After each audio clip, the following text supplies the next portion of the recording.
वंदे पुरुषोत्तमम परम प्रेममय श्री श्री ठाकुर जी की वाणी। इष्ट प्रसंग प्रथम खंड से एकांश। सवेरे 5 बजे ठाकुर बांग्ला में सामूहिक विनती प्रार्थना हुई। प्रणाम के बाद श्री श्री पितृदेव बड़े नाट्य मंडप में बैठे। उपस्थित लोग जब प्रणाम निवेदन कर बैठे तो उन्होंने अनेकों से कुशल आदि पूछा। सामने में बैठे ब्रजगोपाल गुरुदा से आदर भरे स्वर में पूछा, ब्रजेश्वर कैसे हो? ब्रजदा ने आनंदित हो उत्तर दिया, जी अच्छा ही हूँ।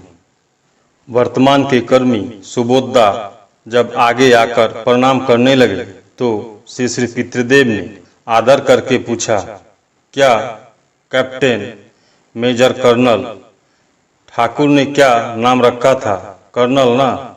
सुबोधदा ने हंसते हुए कहा, जी हाँ वही। श्री श्री पितृदेव, अच्छे हो ना? मंदिर वर्धमान का काम कहाँ तक हुआ है? सुबोधदा, जी प्रायः समाप्त हो चुका है। और कितने दिन लगेंगे? आपकी दया से जल्द ही हो जाएगा, ऐसा प्रतीत होता है। श्री श्री पितृदेव ने धमक देते हुए कहा, दूर पागल, मेरी दया क्यों कहते हो? ठाकुर की दया कहो। ठाकुर की दया से सब होता है। इस बार उन्होंने नीलू जोआरदार को देखकर पूछा, क्या समाचार है? नीलूदा, जी हाँ अच्छा है। श्री श्री पितृदेव यहाँ आने के बाद से ही कलकत्ता से देवघर 10 तारीख को पहुँचे। मेरे पेट में अस्वस्थी लगी ही रहती है। तुम लोग अच्छे हो ना? नीलूदा, जी हाँ अच्छे हैं। उड़ीसा के कर्मी कालीपद भौमिक पर नजर पड़ते ही उन्होंने पूछा, कब आए? वहाँ की सारी खबर अच्छी है ना? यतीन बोस, यतीन्द्र महंती, ये सब अच्छे हैं ना? जी हाँ। हुगली जिला के निवासी शंकर रायदा निकट में आकर प्रणाम कर रहे हैं। उनसे भी उन्होंने पूछा, कैसे हो वे? तबीयत ठीक है ना? इस प्रकार एक एक व्यक्ति को देखते हैं और हंसते हुए कुशल आदि पूछते हैं। चेहरे पर प्रसन्नता छाई हुई है। उनका स्पर्श पाकर सभी उच्छल हो उठ रहे हैं। बातें करते करते सत्यानुसरण पाठ का समय हो चला। स्वस्ति सेवक सभी से अनुरोध कर रहे हैं, आप लोग शीघ्र ही प्रणाम शेष करें, अभी पाठ आरंभ होगा। 5:30 हुए हैं। श्रीकंठदा माइती ने बांग्ला में पाठ आरंभ किया, जिसका हिंदी अनुवाद इस प्रकार है। प्रकृति उन्हें धिक्कारती है जो प्रत्यक्ष की अवज्ञा कर या आग्रह कर परोक्ष को आलिंगन करते हैं। एक एक कर इस बार हिंदी में रामनंदन प्रसाद, उड़िया में गोवर्धन परिडा, असमिया में डॉक्टर प्रशांत कुमार बोरा, अंग्रेजी में गुरुप्रसन्न भट्टाचार्य, पंडितदा एवं सांथली भाषा में चुनकू टुडू ने पाठ किया। श्री श्री पितृदेव ने उपस्थित कर्मियों को और निहारते हुए कहा, कालीपद आलोचना कर। कालीपद दा, वास्तव में जो देखता हूँ उसकी अवज्ञा कर, जो नहीं देखता हूँ उस ओर यदि हाथ बढ़ाता हूँ, जो सामने है उसे नहीं मानता, जो सामने नहीं है उस विषय में तर्क करूं तो हमें धिक्कार मिलेगा ही। श्री श्री पितृदेव, किस प्रकार धिक्कार मिलेगा? आलोचना करो। कालीपद दा, ठाकुर श्री श्री अनुकूल चंद हमारे निकट प्रत्यक्ष है।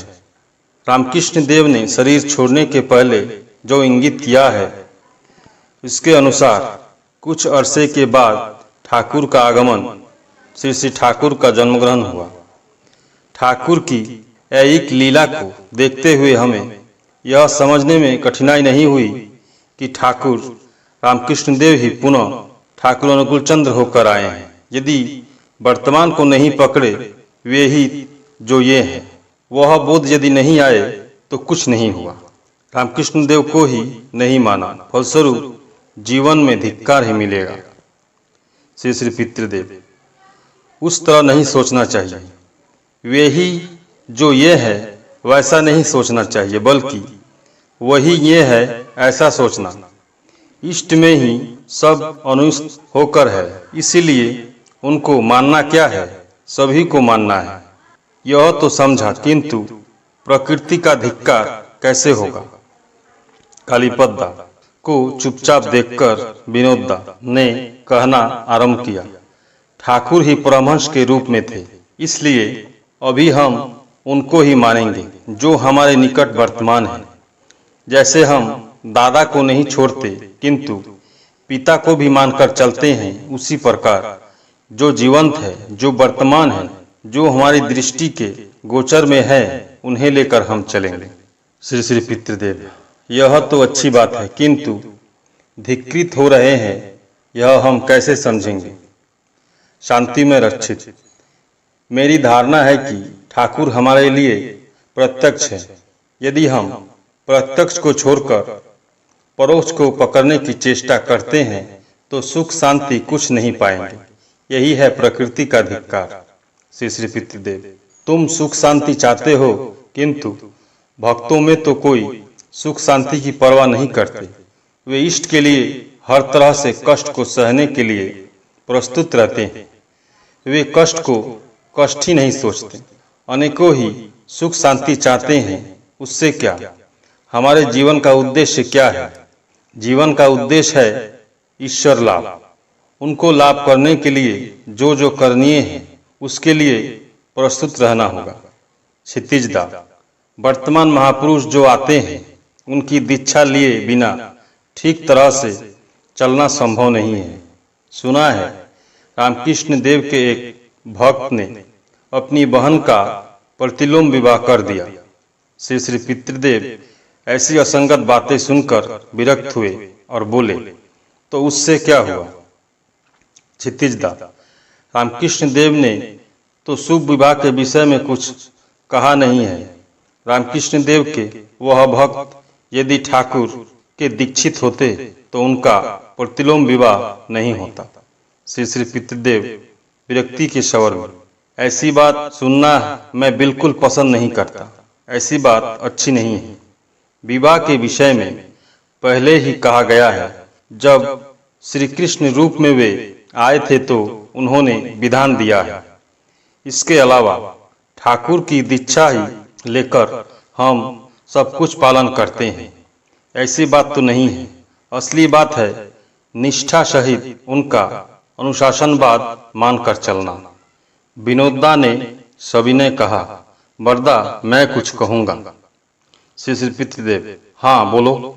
विनोदा, माँ का स्तनपान किए बिना यदि कोई शिशु आमूल पीकर बड़ा होता है तो उसका स्वास्थ्य अच्छा नहीं होता है। प्रत्यक्ष को छोड़कर परोक्ष को धरने से ऐसा ही होता है। श्री श्री पितृदेव, किंतु बहुधा माँ के दूध की अपेक्षा अमूल पीना ही शिशु के लिए अधिक उपकारी होता है। पहले के जमाने में माँ स्वस्थवती रहती थी, तभी मातृ स्तनपान का शिशुगण पुष्ट होते थे। किंतु आजकल अधिकांश माताओं का स्वास्थ्य अच्छा नहीं रहता है, इसलिए अनेक क्षेत्रों में ऐसी माताओं के शिशुओं के लिए अमूल पीना ही अधिक उपकारी होता है। इसलिए बहुत विवेचना करने के बाद ही डॉक्टरों ने बेबी फूड प्रचलित किया है। मूल प्रश्न से दूर हटकर आलोचना हो रही है। यह देखकर श्री श्री पितृदेव ने क्षितिजदा को कुछ बोलने कहा, किंतु क्षितिजदा की बातों से विषय स्पष्ट नहीं हुआ। मुक्तारलीदा ने ही कुछ कहा, किंतु अब तक वाणी का अर्थ स्पष्ट नहीं हुआ है। यह देखकर अंत में श्री श्री पितृदेव ने कहा, यदि सहज रूप में इसी तरह सोचा जाए कि ठाकुर रामकृष्ण देव जब आए तो उन्होंने मनुष्य का समय शिव, दुर्गा, काली आदि देव देवियों की आराधना करते थे। जैसे एक काली भक्त है, उसने सोचा ठाकुर रामकृष्ण देव भी मेरी तरह एक काली साधक है, मैं माँ को भजना करता हूँ, ये भी करते हैं, अस्तु उनके निकट जाने से लाभ क्या है। और कुछ ऐसे भी है जो नारायण पूजा करते हैं। रामकृष्ण देव का संगलाप कर उनके संग और साहचर्य से इष्टदेव नारायण के प्रति उनका अनुराग बढ़ जाता है। अमूर्त नारायण उनके निकट मूर्त हो जाते हैं। वे निर्मल आनंद के अधिकारी होते हैं। जो काली पूजा कर रहे थे उन्होंने तो रामकृष्ण देव का संगलाप भी नहीं किया। साधना के उद्देश्य से वे वंचित हुए। बाद में आंखों के सामने उन्होंने देखा कि जिन्होंने ठाकुर रामकृष्ण देव का संग किया है वे मनुष्य बन गए हैं। उस समय वह सोचने लगे, मेरा कुछ भी नहीं हुआ। इसी तरह जो प्रत्यक्ष को अवलंबन नहीं करते हैं, इस प्रकार प्रत्यक्ष को नहीं पकड़ते हैं, वे अष्टपाश से बच नहीं सकते। उनके जीवन में पूर्णता नहीं आती है। यह प्रकृति के धिक्कार के सिवा और क्या है। उसकी पुनः व्याख्या करते हुए श्री पितृदेव ने आगे बताया, हमने पुरुषोत्तम को इष्ट रूप में पाया। उनके निकट नाना संप्रदाय के लोग, हिंदू, मुसलमान, जैन, बौद्ध सभी आए हैं, किंतु कोई धर्मांतरित नहीं हुआ। प्रत्युत प्रत्येक का अपने अपने बिलोवेट के प्रति अनुराग बढ़ा है। उनके निकट आकर ही प्रत्येक अपार आनंद का अधिकारी बना है। सत्यानुसरण पाठ समाप्त हुआ। आचार्य चर्चा आरंभ हो रहा है। इसी समय रमापत प्रमाणिक ने श्री पितृदेव से प्रश्न किया, जिन्हें कभी देखा नहीं उनका ध्यान करना क्या संभव है? श्री पितृदेव, संभव क्यों नहीं है? जहाँ चाह वहाँ राह। इष्ट की प्रकृति का ही तो ध्यान किया जाता है। श्री कृष्ण सिंह, तब तो कृष्ण की मूर्ति का ध्यान करने से ही होगा। श्री पितृदेव, होगा क्यों नहीं? तुलसीदास, मीराबाई, इन लोगों ने तो उनकी मूर्ति की चिंता करते हुए उन्हें पाया है। असली बात है व्याकुलता रहनी चाहिए। व्याकुल भाव से उन्हें पुकारने पर वह प्रकृति ही जीवन हो उठती है। रमापत प्रमाणिक ने प्रश्न किया, जिसने इंग्लैंड देखा नहीं उसके लिए इंग्लैंड की चिंता करना क्या संभव है? श्री पितृदेव, अनेकों ही इंग्लैंड नहीं गए हैं, किंतु वे उन लोगों से अधिक खबर रखते हैं जो वहां गए हैं। असली बात है वे नहीं हैं। इस पर का सोचना ही नहीं चाहिए। वे हैं, थे, भविष्य में भी रहेंगे। शिवदयाल दा, गणित जानने के लिए गणितज्ञ के निकट जाना चाहिए। श्री पितृदेव, असली बात है कि व्याकुलता रहने से ही उनको जाना जा सकता है। जो भी क्यों न करो, अष्टपाश से मुक्त हुए बिना कुछ नहीं होगा। उनके लिए व्याकुलता रहने से ही धीरे धीरे अष्टपाश का बंधन कट सकता है। उस समय से अष्टपाश यह सोचते हैं कि अब हमारी बातें तो वह नहीं सुनेगा। उनके लिए दिल रोता है, इसलिए व्याकुल होने पर सारा जगत इष्टमय ही बन जाता है। यह बात कहने की बात नहीं है, करके देखने की चीज है।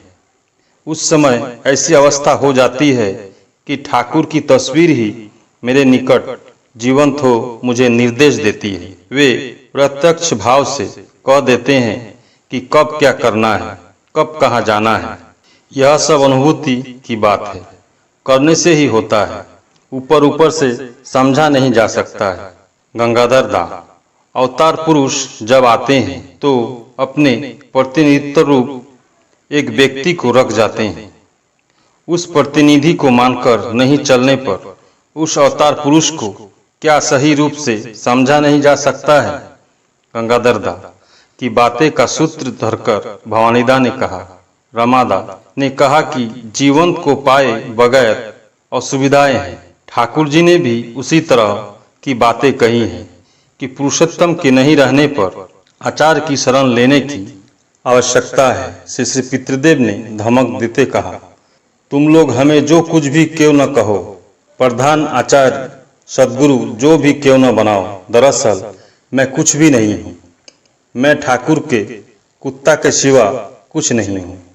मैं स्वामी भक्त कुत्ता बनना चाहता हूँ।